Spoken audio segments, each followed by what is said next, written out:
ત્રીજો અને બહુ કોમન પ્રસંગ, એકવાર એક ફેમિલી રેસ્ટોરન્ટમાં ગયું, બધા દાદા દાદી મમ્મી પપ્પા અને એક 7-8 વર્ષનું બાળક. વેઇટ્રેસ ઓર્ડર લેવા આવી અને બધા પોતપોતાના ઓર્ડર લખાવી દીધા. અને પછી બાળક પાસે જઈને વેઇટ્રેસે પૂછ્યું કે તમે શું ખાશો? And he was like shocked કે ઓ, એણે તરત કહી દીધું ફ્રેન્ચ ફ્રાઈઝ. એટલે એના મમ્મી તરત નો નો નો નો નો નો નો ફ્રેન્ચ ફ્રાઈઝ.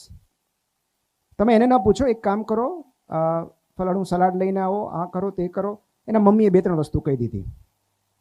એટલે એને ઇગ્નોર કરીને વેઇટ્રેસે પેલા બાળકને પૂછ્યું, તમે ફ્રેન્ચ ફ્રાઈઝ સોસ સાથે ખાશો કે ચટણી સાથે? એટલે પેલા બાળકે કીધું કે સોસ સાથે. તો કે હમણાં લઈને આવી બેટા, એમ કરીને પેલા વેઇટ્રેસ ગયા અને like pin drop silence table પર. દાદા દાદી મમ્મી પપ્પા બધા એકબીજાને સામે જોઈ રહ્યા અને પછી બધાએ બાળક સામે જોયું અને બાળકે 2 હાથ ઊંચા કરીને કીધું, એમને ખબર નથી લાગતી કે હું બાળક છું. આ જેટલું હાસ્યાસ્પદ છે એટલું જ કરુણ છે. એમને ખબર નથી લાગતી કે હું બાળક છું, મને માન ન આપવાનું હોય. સો પણ બાળકને કઈ રીતે રિસ્પેક્ટ આપી શકીએ આપણે ઘરમાં? તો મને યાદ છે કે મારી દીકરી જ્યારે નાની હતી, હવે તો 12 વર્ષની છે, ત્યારે હું 2-3 શર્ટ કાઢી રાખું અને પછી હું એને પૂછું, બેટા હવે તું સિલેક્ટ કર કે આમાંથી મારે શું પહેરવાનું છે આજે. સો જ્યારે આપણે બાળકને કોઈ નાના નાના ડિસિઝન મેકિંગમાં ઇન્વોલ્વ કરીએ છીએ ત્યારે એને એવું લાગે છે કે આ ઘરમાં મારું મહત્વ છે, I am also a member of this family. કારણ કે મોટા ડિસિઝન્સ આપણે એને પૂછી ન શકીએ, પણ એવા ડિસિઝન્સ જેનાથી આપણને કાંઈ ફેર નથી પડવાનું. બેટા આજે આ કરશું કે આ કરશું, આજે આ દિવાલ પર આપણે આ કલર કરાવશું, સારું લાગશું કે? તો નાની નાની પસંદગી માટે જ્યારે આપણે બાળકને પૂછીએ છીએ, એમનો સેલ્ફ કોન્ફિડન્સ વધે છે, સેલ્ફ એસ્ટીમ વધે છે, સેલ્ફ રિસ્પેક્ટ વધે છે.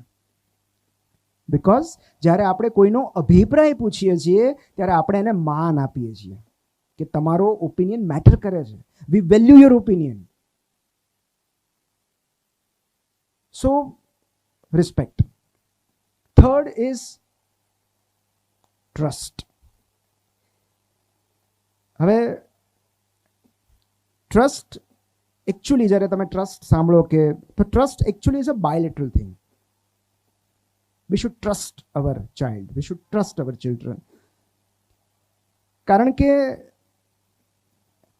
આ છેક સુધી કામ લાગવાનું છે આપણને. ટ્રસ્ટ એક એવી વસ્તુ છે જે બાળક ટીનેજમાં પ્રવેશે, કદાચ ખોટું પણ બોલે, કશુંક છુપાવે, પણ ટ્રસ્ટ ઇઝ સમથિંગ કે જે આપણને આજીવન કામ લાગશે. બટ એક બહુ સરસ પ્રસંગ છે જે તમે જો પુસ્તક વાંચ્યું હોય, ટ્યુઝડેઝ વિથ મોરી, એક સરસ પુસ્તક છે. એમાં એક પ્રોફેસર, ડાઈંગ પ્રોફેસર, જે એક એવો ડિઝીઝ છે કે ટૂંક સમયમાં મૃત્યુ પામવાના છે, અને એમનો જૂનો વિદ્યાર્થી એમને મળવા આવે છે અને એ બે વચ્ચે વાર્તાલાપ થાય છે. અને ત્યારે જે આ વિદ્યાર્થી છે એણે આ પ્રસંગ લખ્યો છે કે એકવાર એ પ્રોફેસર મોરી એક બહુ સરસ ગેમ રમાડી હતી એમના ક્લાસમાં. ગેમ એવી હતી કે ઇનર સર્કલમાં 5-6 જણ ઊભા હોય અને પછી પાછળ, એમની એક્ઝેક્ટ પાછળ એક જણ ઊભા હોય, અને જે આગળ ઊભેલું છે એણે પાછળ તરફ નમતું મૂકવાનું, પડતું મૂકવાનું કમ્પ્લીટલી. અને જે પાછળ ઊભેલી વ્યક્તિ છે એણે આગળ ઊભેલી વ્યક્તિને નીચે પડે એ પહેલા પકડી લેવાની. આટલું જ. ઓકે. તો જે 5 કે 6 વિદ્યાર્થીઓ તો એ ન કરી શક્યા, કારણ કે પાછળ ડર લાગે ને કે પેલો નહીં પકડે તો they could not do it. એમનો ભાઈબંધ પાછળ હોવા છતાં એ લોકો ન કરી શક્યા. દે કુડ નોટ ટ્રસ્ટ હિમ કે આ સાલો ગમે ત્યારે ખસી જશે, એનું ધ્યાન ક્યાંક બીજે હશે અને આપણને વાગશે. પણ એક છોકરી હતી કે જેણે ધડ દઈને નમતું મૂકી દીધું પાછળ, અને ઓલમોસ્ટ એ ગ્રાઉન્ડ સાથે અથડાવવાની તૈયારીમાંથી પહેલા એના પાર્ટનર એને ખભેથી પકડી લીધી, એનું માથું પકડી લીધું ને એને પડતા બચાવી. She was the winner. અને એવરીબડી વોઝ લાઈક સરપ્રાઇઝડ કે અમે ન કરી શકીએ અને આ છોકરી કેમ કરી શકી. અને પ્રોફેસર મોરી એનો જવાબ લખ્યો છે પુસ્તકમાં કે બીજું કોઈ વિદ્યાર્થી ન કરી શક્યું, પણ એ છોકરી એટલા માટે કરી શકી કારણ કે જ્યારે એણે પડતું મૂક્યું ત્યારે એની આંખો બંધ હતી. સો ટ્રસ્ટ ઇઝ સમથિંગ જે તમે ખુલ્લી આંખોએ ન કરી શકો. It is something that you have to feel. બંધ આંખો સાથે જે ફિલિંગ છે એ ટ્રસ્ટ છે. સો જ્યાં સુધી there are ifs, there are buts, you cannot trust anybody, not even your children. And the best way to check if somebody is trustworthy or not is to trust him once. કોઈ વિશ્વાસ પાત્ર છે કે નહીં એ ચકાસવાનો સૌથી સાદો રસ્તો એ છે કે એનામાં વિશ્વાસ મૂકી જુઓ. પણ એ વિશ્વાસ તોડશે તો. મને ઘણા બધા વાલીઓ એવું પૂછે છે કે પણ અમારા બાળકો વિશ્વાસ તોડે તો. એના બે જવાબ છે. પહેલું કે ટ્રસ્ટ શીખ્યા કોની પાસેથી.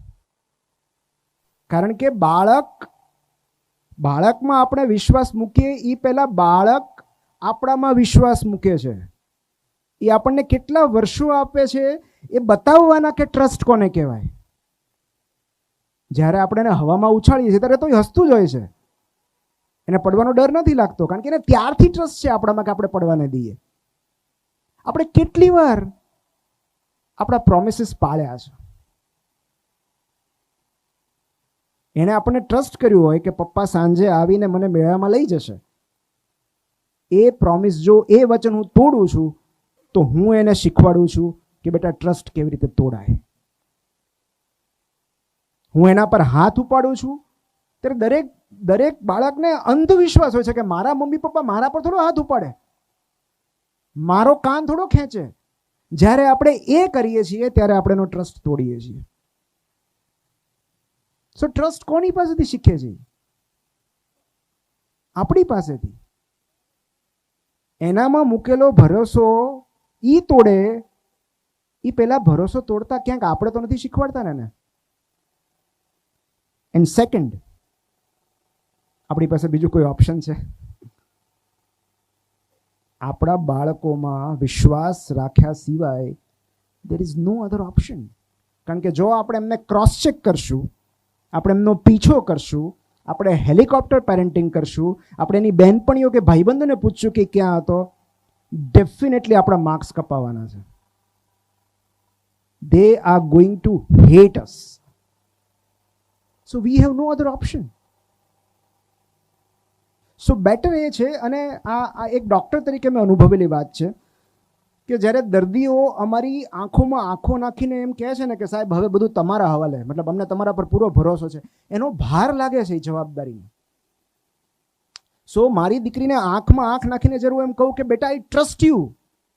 શી ફીલ્સ ધ રિસ્પોન્સિબિલિટી કે હવે જો મેં મૂકી દીધો ટ્રસ્ટ, મારું કામ પૂરું. હવે એ ભરોસો વિશ્વાસ જાળવી રાખો એ તારી જવાબદારી છે. તો એનું વજન લાગે છે જ્યારે કોઈ આપણને એમ કહે ને આઈ ટ્રસ્ટ યુ. એ બહુ જવાબદારીવાળું કામ છે. સો ટ્રસ્ટ. ફોર્થ ઇઝ સપોર્ટ, સહારો. એક બહુ સરસ પ્રસંગ છે. જીમ વાલ્વાનો કરીને એક બાસ્કેટબોલ પ્લેયર થઈ ગયા, અમેરિકાના મહાન બાસ્કેટબોલ પ્લેયર એન્ડ કોચ. તો એ જ્યારે હાઈસ્કૂલમાં હતા ત્યારે એકવાર એમણે પોતાના પપ્પાને કહેલું કે મારી ઈચ્છા એવી છે કે મારે કોલેજ બાસ્કેટબોલ ટીમમાં સિલેક્ટ થવું છે, અને એટલું જ નહીં, મારે બાસ્કેટબોલની નેશનલ ચેમ્પિયનશિપ રમવી છે. વાત પૂરી થઈ ગઈ ત્યાં. થોડા દિવસો પછી જીમ વાલ્વાનોના પિતાએ એને ખૂણામાં પડેલી એક સૂટકેસ બતાવી અને કહ્યું કે જો, મને ખબર નથી ક્યારે, પણ આજથી વર્ષો પછી જ્યારે તું બાસ્કેટબોલની નેશનલ ચેમ્પિયનશિપ રમતો હોઈશ ત્યારે હું ત્યાં હાજર હોઈશ. જો મારી બેગ તો અત્યારથી પેક થઈ ગઈ છે. બાળ ઉછેરને લગતી કેટલી મોટી વાત, કેટલી સરળતાથી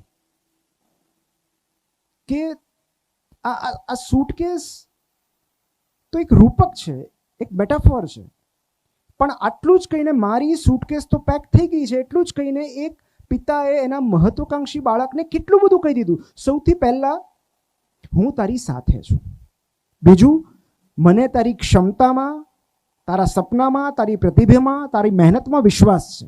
અને 3, તારું સપનું પૂરું કરવાની તૈયારીમાં હું તારા કરતાં આગળ હોઈશ. હકીકતમાં એ રૂપક છે કે મેં પેક કરેલી બેગમાં ફક્ત કપડાં નથી, ભરોસો છે, બિનશરતી ટેકો છે, પ્રેમ છે. તારા માટે મેં ટેકો અને છાંયો પેક કરી રાખ્યો છે. એક બાળકને આનાથી વધારે કશું જ નથી જોઈતું. અને એ વાતમાં કોઈ શંકા નથી કે જીમ વાલ્વેનો આટલા મોટા પ્લેયર બની શકે.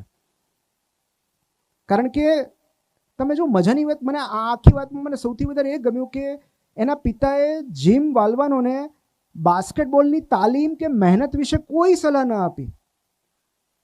એની ક્ષમતા વિશે શંકા વ્યક્ત ન કરી કે એમ કઈ નેશનલ ચેમ્પિયનશિપ જીતવી સહેલી છે, ફલાણું તો કરી નથી શકતો અને ચેમ્પિયનશિપ શું જીતવાનો, પહેલા ભણવામાં ધ્યાન આપ.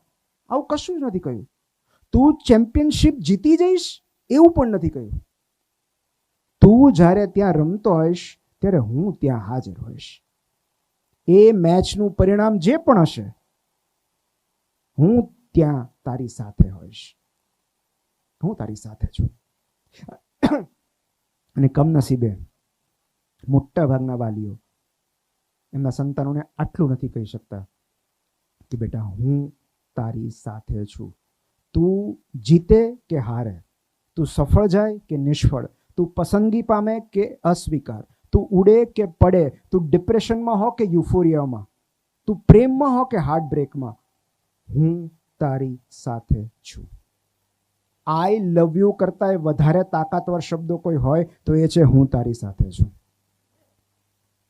કારણ કે એક બાળકને પોતાના પગ ઉપર ઊભા રહેવું છે. એનામાં પણ ઇવોલ્યુશનરી અર્જ છે. એને પણ ઇન્ડિપેન્ડન્ટ થવું છે. એને પોતાના પગ ઉપર ઊભા રહેવું છે. એને ગમતા રસ્તા પર ચાલવું છે. પણ એને ડર છે કે હું ક્યાંક ભટકી જઈશ તો, ભૂલો પડી જઈશ તો, મારો પગ લપસશે ને હું પડી જઈશ તો મને ઊભું કરવા વાળું કોઈ છે ને મારી સાથે. અને એ દરમિયાન જે સહારો આપે છે એ રૂટ્સ પ્રોવાઈડ કરી શકે છે. કારણ કે કેટલાક બોધપાઠ સંતાનો ભૂલો કરીને આપમેળે શીખતા હોય છે. અને એ દરમિયાન ટીકા કર્યા વગર ટેકો કરવો એ પેરેન્ટિંગ છે.